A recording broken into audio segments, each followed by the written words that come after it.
Alright, this is one of my favorite ways to do chicken thighs. Quick, easy, and delicious. First, wash your chicken. Pat it dry.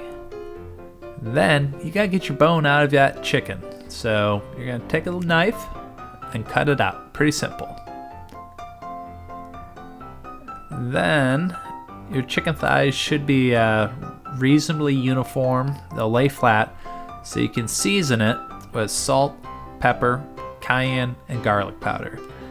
Now, ideally you'll do this 30 minutes before cooking, allowing your chicken to come up to room temperature. Now, in a preheated pan, add some olive oil, lay your thighs in, skin side down, lay them away from you, and cook for 4 to 5 minutes. Now you're gonna flip them once, and then cook for 3 to 4 minutes more. Put your protection splash guard back on because we're into that. Then, when they're done, should be nice and crispy. Pull out, set on your cutting board or on a plate or whatever, but they look good, don't they? Now serve with some veggies because if you're eating chicken, you're trying to be healthy. Have a good one. Ciao, ciao.